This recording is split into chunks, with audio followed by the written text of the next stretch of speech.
Le pétrole brut est repassé au-dessus de la barre des $50. Les membres de l'Organisation des pays exploitateurs de pétrole se sont mis d'accord pour réduire la production, une première depuis 2008.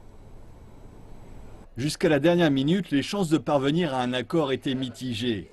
Mais les membres du cartel pétrolier étaient tous d'accord sur une chose, sur le trou que les prix bas prolongés du pétrole ont fait dans leur budget. Le coût d'une division était, semble-t-il, devenu trop lourd à porter.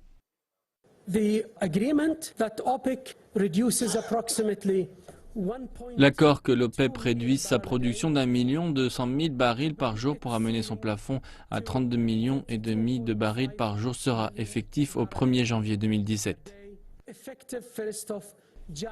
Le niveau de production global des pays de l'OPEP a été annoncé il y a 2 mois. Depuis, les pays membres ont négocié pour déterminer dans quelle mesure chacun devait réduire sa production. Au cœur de ces marchandages, l'Arabie saoudite et l'Iran. Loin de la table des négociations, ces deux pays se font une guerre par procuration au Yémen et en Syrie. Ils ont tous deux des priorités différentes. L'Arabie saoudite a bénéficié en matière de barres de marché au détriment de l'Iran et de l'Irak à cause de la guerre et des sanctions.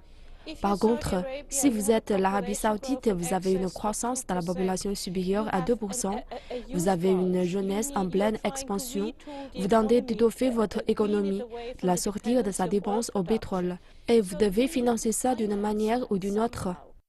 En fin de compte, les deux rivaux se sont entendus. Téhéran a accepté de geler sa production au niveau actuel et Riyad va diminuer la sienne de 486 000 barils. Les pays non membres de l'OPEP jouent aussi le jeu. Le président russe Vladimir Poutine a lui aussi plaidé en faveur d'un accord.